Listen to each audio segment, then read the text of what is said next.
আজ আমরা কথা বলবো এমন এক ব্যক্তির সম্পর্কে যার বেঁচে থাকা ছিল একেবারে এক অলৌকিক ঘটনা। এই গল্প অ্যারন রেলস্টনের, যে ছিল দুঃসাহসী এবং রোমাঞ্চপ্রিয় একজন মানুষ। অ্যারনের প্রকৃতি আর পাহাড়ের প্রতি ছিল অগাধ ভালোবাসা। একদিন কাউকে কিছু না জানিয়ে সে বেরিয়ে পড়ে একা এক হাইকিং ট্রিপে, এমন এক নির্জন মরুভূমির মতো পাহাড়ি এলাকায় যেখানে আশেপাশে মানুষের ছায়া পর্যন্ত ছিল না। ছবির নাম 127 আওয়ার্স। তো চলুন শুরু করা যাক। তবে তার আগে নমস্কার বন্ধুরা, আমি স্যাম আর আপনারা দেখছেন নো দি স্টোরি। অ্যারন বেরিয়ে পড়ে তার হাইকিং ট্রিপে। যাত্রার পথে এগিয়ে যেতে যেতে তার দেখা হয় দুটো মেয়ের সঙ্গে যারা পথ হারিয়ে ফেলেছিল। অ্যারন তার স্বাভাবিক বন্ধুসুলভ ভঙ্গিতে জিজ্ঞেস করে, সাহায্য লাগবে নাকি? তারপর আর কি, তিনজন মিলে ছোট্ট একটা যাত্রায় বেরিয়ে পড়ে, হাসি ঠাট্টা, মজা আর রোমাঞ্চে ভরপুর। অ্যারন ওদের দেখায় এক গোপন জায়গা যেখানে নিচে আছে এক লুকোনো জলের পুকুর। প্রথমে মেয়েরা ভয় পেয়ে যায় যখন সে নিচে লাফ দেয়, কিন্তু পরে বুঝতে পারে ওটা তো পুকুর। তখন তারাও ঝাঁপিয়ে পড়ে। সেখানে তিনজন কিছু সময় আনন্দে কাটায়। অল্প কিছুক্ষণ পর তারা আলাদা হয়ে যায়। মেয়েরা বাড়ির পথে রওনা হয় আর অ্যারন তার হাইকিং ট্রেল ধরে সামনে এগোতে থাকে।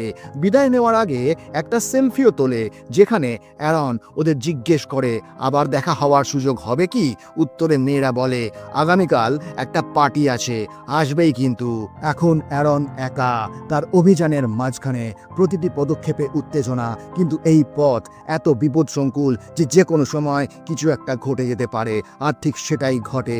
একটা সরু ফাটল দিয়ে যাওয়ার সময় সে বড় একটা পাথরের ভর নেয়, আর ভুলবশত সেই পাথরটাই তার ডান হাতের ওপর পড়ে যায়। পাথরের ওজন এত বেশি যে অ্যারনের হাত পাহাড়ের ফাঁকের মধ্যে আটকে যায়। চোট অতটা গভীর না হলেও হাত একদম নড়ে না। সে নানানভাবে চেষ্টা করে, পাথর নাড়ানোর চেষ্টা করে, হাত টেনে বের করার চেষ্টা করে, সাহায্যের জন্য চিৎকার করে, কিন্তু না শব্দ কারো কাছে পৌঁছয়, না কেউ দেখা যায়। সেখানে শুধু এক নিঃশব্দ নীরবতা, এমন এক খামখেয়ালি শূন্যতা যা অনেক কিছু বলে দেয়। সময় কেটে যাচ্ছিল। অ্যারন জানতো যদি সাহায্য আসেও তবে তা আসতে কয়েকদিন লেগে যাবে। তাই সে তার ব্যাকপ্যাক খুলে দেখে কি কি জিনিসপত্র বাকি আছে। একটি ছোট্ট ছুরি ছিল, সেটাই ছিল তার আশার শেষ অবলম্বন। সেই ছুরি দিয়ে পাথর ভাঙার চেষ্টা করে, কিন্তু পাথর এত শক্ত ছিল যে ছুরির ধারই একেবারে নষ্ট হয়ে যায়, আর তার হাত এখনও সেই পাথরের নিচেই আটকে রয়ে গেছে। পাথরের নিচে হাত চেপে থাকার কারণে অ্যারনের পুরো শরীর ক্লান্ত হয়ে পড়ছিল। বাঁ হাতে কিছু করা এখন বড় চ্যালেঞ্জ হয়ে গেছে, কিন্তু তবুও সে হাল ছাড়েনি। যতটুকু শক্তি অবশিষ্ট ছিল সব দিয়ে পাথর সরানোর চেষ্টা করে যাচ্ছিল। এই চেষ্টার মাঝেই তার হাত থেকে ছোট্ট ছুরিটা পিছলে অনেক দূরে গিয়ে পড়ে। তার আটকে থাকা হাত তো নড়ছিলই না, কিন্তু অ্যারন পা আর বাঁ হাতের সাহায্যে ছুরিটাকে নিজের দিকে টেনে আনে। সে আবারও ছুরিটা দিয়ে পাথর কাটার চেষ্টা করে, কিন্তু পাথর একেবারেই নড়ছিল না।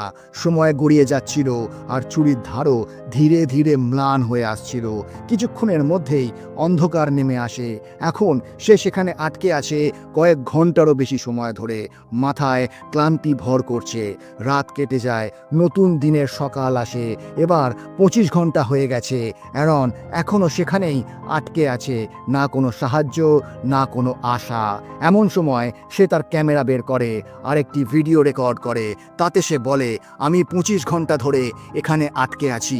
কেউ জানে না আমি কোথায়, কারণ আমি কাউকে বলিনি যে আমি এই হাইকিংয়ে যাচ্ছি। তার কাছে আধ লিটারের থেকেও কম জল বাকি ছিল। যখন সে ক্যামেরায় নিজের অবস্থা রেকর্ড করছিল তখন তার মনে হলো যেন কোথাও থেকে কোনো শব্দ আসছে।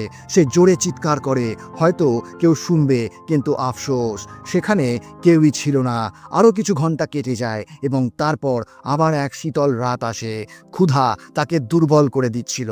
হাতে থাকা সামান্য খাবার খেয়ে নেয় সে। তখনই মনে পড়ে আজ রাতটা সে ওই মেয়েদের ডিনার পার্টিতে থাকতো, যদি এখানে আটকানা পড়তো। সেই মুহূর্তটা স্মরণ করে তার মুখে একটু হাসিও ফুটে ওঠে, কিন্তু তার পেছনে লুকিয়ে থাকে একাকিত্বের একটা কষ্ট। সে সেই শনিবারের কথা মনে করে যখন সে কাউকে কিছু না জানিয়ে বাড়ি থেকে বেরিয়েছিল। মায়ের ফোন এসেছিল, কিন্তু সে ফোন ধরেনি। যদি সে তখন মাকে জানাতো, হয়তো আজ সে একা এখানে আটকে থাকতো না। সোমবার আসে, তৃতীয় দিন। অ্যারন প্রতিটি মুহূর্তে কিছু নতুন ভাবছে। এবার সে কিছু দড়ি আর তারের সাহায্যে একটি পুলি সিস্টেম বানায়।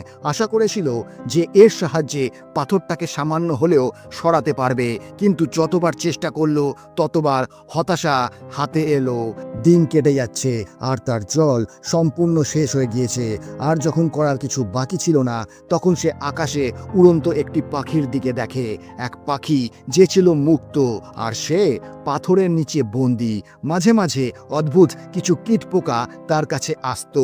বেঁচে থাকতে হলে তাদেরও অপেক্ষা করতে হতো। এই অঞ্চলে শুধু কয়েক মুহূর্তের জন্য সূর্যের আলো আসতো, বাকি সময়টা ছিল শুধু ঠান্ডা আর অন্ধকার। এখন তার সামনে একমাত্র অপশন ছিল নিজের হাত কেটে ফেলা। সে তার হাত শক্ত করে বাঁধে যাতে রক্ত বেশি না ঝরে, ছুরি তোলে আর হাতের ওপর চালায়, কিন্তু ছুরির ধার তখন আর নেই। সে হতাশ হয়ে যায় এবং ক্যামেরার সামনে হাসতে হাসতে বলে, সস্তা ছুরি কখনো কিনবে না, জীবনটাই নিয়ে নেবে। আরেক দিন কেটে যায়। রাতের অন্ধকার নেমে আসে। শীতল নির্জন পাথরের মাঝে একাকী অ্যারন তার পুরনো স্মৃতিতে হারিয়ে যায়। মা, বাবা, শৈশবের বন্ধু, কিছু অসম্পূর্ণ সম্পর্ক সব তার চোখের সামনে একে একে ভেসে ওঠে। আকাশে কালো মেঘ জমতে থাকে। হঠাৎ করে একটা তীব্র বজ্রপাত ঝলমল করে, আর তারপর প্রবল বৃষ্টি। অ্যারন, যে গত কয়েকদিন ধরে তৃষ্ণার্ত ছিল, সে এখন তার বোতলে বৃষ্টির জল সংগ্রহ করতে শুরু করে। প্রতিটি ফোঁটা তার জন্য যেন অমৃতের মতো। ধীরে ধীরে সেই জায়গায় জল জমতে থাকে, জলের স্তর বাড়তে থাকে, আর অ্যারন ডুবে যেতে থাকে। সে পাথরটাকে সরানোর চেষ্টা করে এবং তারপর এক অলৌকিক ঘটনা ঘটে। পাথর নড়তে থাকে, তার হাত মুক্ত হয়ে যায়। অ্যারন তড়িঘড়ি নিজেকে ছাড়িয়ে তার গাড়ির দিকে দৌড়োয় এবং বাড়ির পথ ধরে। কিন্তু হঠাৎ সবকিছু থেমে যায়। সবকিছু ছিল শুধুই একটি স্বপ্ন, একটি হ্যালুসিনেশন। বাস্তব এটাই ছিল যে অ্যারন এখনো সেই একই পাথরের নিচে আটকে আছে, একাকী, দুর্বল, ভঙ্গুর। ক্লান্তি, খিদে এবং জলের অভাব তার সংজ্ঞা ছিনিয়ে নিয়েছিল।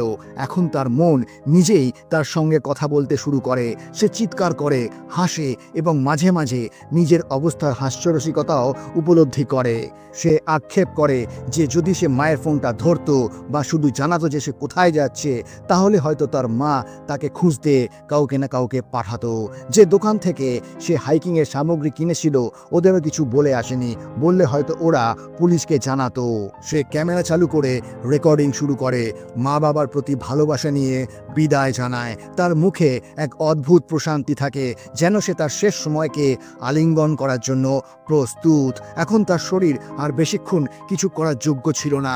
পাথর ছিল আগের মতোই, জেদি, কঠিন, একটুও নড়ছিল না। কিন্তু সে আবারও চেষ্টা করে। তার হাত বাঁধে, কিন্তু এবার ছুরির অন্য পাশটি ব্যবহার করে হাত ভাঙার জন্য। সে ছুরিটাকে এত গভীরে ঢুকিয়ে দেয় যে তার হাড়ে আটকে যায়। ব্যথা এতটা তীব্র হয় যে সে চিৎকার করে, কিন্তু অ্যারন থামেনি। রক্ত ঝরছিল, কিন্তু তার ইচ্ছাশক্তি আরও দৃঢ় হয়ে উঠছিল। আরও একটি দিন কেটে যায়। অ্যারনের কাছে তখন আর শক্তি ছিল না, না জল ছিল, না কোনো আশা ছিল। তার মন বলছিল হয়তো এই পাথরটাই তার জন্য অপেক্ষা করছিল সেই ছোটবেলা থেকে। সে তার ছুরির ধার দিয়ে পাথরে লেখে, rest in peace Aaron Ralston. তার নিচে নিজের নাম আর জন্ম তারিখ লিখে দেয়, যেন নিজের শেষ সমাধি নিজের হাতে লিখছে সে। এখন তার শরীর আর তার সঙ্গ দিচ্ছে না। সব সাহস একেবারে শেষ হয়ে গিয়েছে। সেই নীরবতায় শুধু তার নিঃশ্বাসের শব্দই বাকি ছিল। পরের দিন সকাল আসে। অ্যারনের চোখ ধীরে ধীরে খোলে। দুর্বল শরীরেও যেন এক নতুন প্রাণ সঞ্চারিত হয়, এবং হঠাৎ সে দেখে এক ছোট্ট ছেলে যে তার দিকে তাকিয়ে হাসছে। সেই ছেলেটি আর কেউ নয়, বরং তার কল্পিত সন্তান। এক স্বপ্ন, এক আশা, এক নতুন জীবন বোনের প্রতীক। এই অনুভূতিতে ভর করে সে তার হাত উল্টো করে ঝাঁকায় এবং পুরো শক্তি দিয়ে ঝটকা দেয়। হাড় থেকে এক চিৎকার হয় আর তার হাত ভেঙে যায়। ব্যথা সীমাহীন ছিল, কিন্তু তার সাহস এখন সব সীমা ছাড়িয়ে গিয়েছিল। সে ছুরি তুলে নেয় আর ধীরে ধীরে প্রতিটি মুহূর্তের সঙ্গে লড়াই করে সে তার হাত কাটা শুরু করে। এই ব্যথা ছিল গত 6 দিনের যন্ত্রণার থেকেও প্রচণ্ড বেশি। এটি ছিল বেঁচে থাকার আগুন। আর তারপর সে মুক্ত হয়ে যায়। পাথরের নিচে এখনও তার হাত আটকে ছিল, কিন্তু অ্যারন নিজেকে ছাড়িয়ে নিয়েছে। সে সেই পাথরটিকে ছেড়ে চলে এসেছে যা তার জীবনকে আটকে রেখেছিল। এখন তাকে পরাজিত করা মুশকিল। সে এখন সামনের দিকে এগিয়ে চলেছে। প্রথমে সে চলে যায় সেই জায়গায় যেখানে বৃষ্টির জল জমেছিল এবং প্রাণ ভরে সেই জল পান করে। 6 দিন পর তার ঠোঁটে জল লাগে, তার চোখে কান্না ঝরে, কিন্তু এবার ব্যথার নয়, বেঁচে থাকার আনন্দের। তার হাত পা কাঁপতে লাগলো, শরীর ভেঙে পড়েছিল, তবুও তার ইচ্ছাশক্তি তাকে টেনে নিয়ে চলছিল। আকাশে এক পাখি উড়ে যাচ্ছে, সেই পাখি যেটা সে প্রতিদিন দূরের আকাশে দেখছিল। আজ অ্যারন নিজেও সেই পাখির মতো মুক্তির অনুভূতি পাচ্ছিল। যখন সে একটি খোলা এলাকায় পৌঁছলো, দূরে একটি পরিবার দেখতে পেল। হাইকিং করতে এসেছে তারা। অ্যারন তাদের ডাকলো। সে এতটাই ক্লান্ত ছিল যে তার গলা থেকে কোনো রকম আওয়াজও বেরোচ্ছিল না, কিন্তু তবুও তার ডাক সেই পরিবারটি শুনতে পেয়েছিল। তারা দ্রুত তার কাছে আসে এবং উদ্ধারকারী দলকে ডেকে পাঠায়। হেলিকপ্টার অ্যারনকে নিয়ে চলে গেল জীবনের সেই মোড়ে যেখান থেকে শুরু হলো আরও এক নতুন গল্প। কিছু বছর পর অ্যারনকে আবার দেখানো হয় যে অ্যারন একটি নতুন জীবন যাপন করছিল। সে মৃত্যুকে খুব কাছ থেকে দেখেছিল, কিন্তু প্রতিবার বেছে নিয়েছিল জীবনকে।